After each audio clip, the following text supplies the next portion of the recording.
yönelik haydutluğu হাত উঁচিয়ে তিনি বলছিলেন, আমরা কখনোই আমাদের ফিলিস্তিনি ভাইদের একা ছেড়ে দেব না। এরদোয়ানের আক্রমণ এবার সরাসরি ইসরায়েলের প্রতি, কারণ এর মাত্র কয়েক ঘন্টা আগেই আন্তর্জাতিক জলসীমায় মানবিক সহায়তা নিয়ে গাজা অভিমুখে যাওয়া গ্লোবাল সুমুদ ফ্লোটলাকে আটক করেছে ইসরায়েলি বাহিনী। এতে ছিলেন বহু মানবাধিকার কর্মী ও স্বেচ্ছাসেবী, তাদের মধ্যে প্রায় 40 জন তুর্কি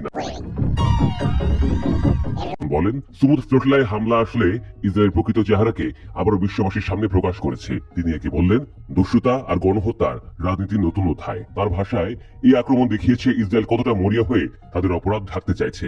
গাজা শিশুদের অনাহারে মৃত্যু, মানুষকে মানবতার জীবনে ঠেলে দেওয়া, এসব থেকে চোখ সরাতে তার এখন শান্তিকামী কর্মীদেরও নিশানা করছে। এরদোয়ানের কণ্ঠস্বর গম্ভীর হয়ে উঠল যখন তিনি বললেন, আমরা আমাদের নাগরিকদের সুরক্ষার জন্য যথাযথ ব্যবস্থা নেব। একই সঙ্গে এরদোয়ান মনে করে দিলেন জাতিসংঘে দেওয়া তার সাম্প্রতিক ভাষণের কথা। সেখানে তিনি গাজায় রক্তক্ষয় থামানোর ডাক দিয়েছিলেন। এবারও তিনি বললেন, তুরস্কের অগ্রাধিকার হলো রক্তপাত বন্ধ করা এবং মানবিক সহায়তা নিরবচ্ছিন্নভাবে পৌঁছে দেয়া। ঘোষণা করলেন, আমাদের মর্যাদার উপর আক্রমণ হয়েছে, কিন্তু আমরা পিছু হটব না। ফ্লোটিলার যাত্রা ছিল মূলত প্রতীকী, এক ধরনের প্রতিবাদী কণ্ঠস্বর।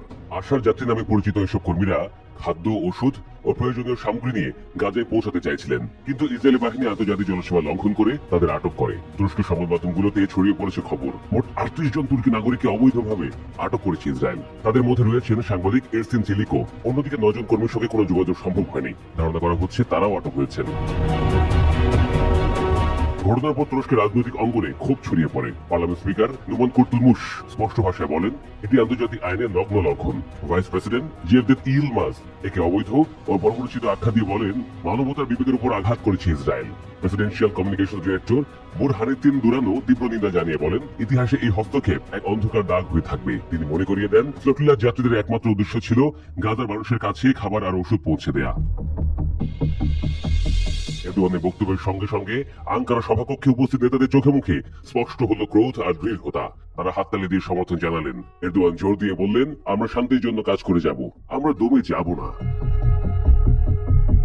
এদিকে মার্কিন প্রেসিডেন্ট ডোনাল্ড ট্রাম্প কয়েকদিন আগেই এক বিশদ শান্তি পরিকল্পনা উন্মোচন করেছেন। 20 পয়েন্টের এই প্রস্তাবে বলা হয়েছে, ইসরায়েল হামাসের মধ্যে বন্দী বিনিময় হবে, গাজাকে অসামরিকীকরণ করা হবে এবং একযোগে গাজায় যুদ্ধবিরতি কার্যকর করা হবে। তবে হামাস এখনো কোনো আনুষ্ঠানিক প্রতিক্রিয়া জানায়নি।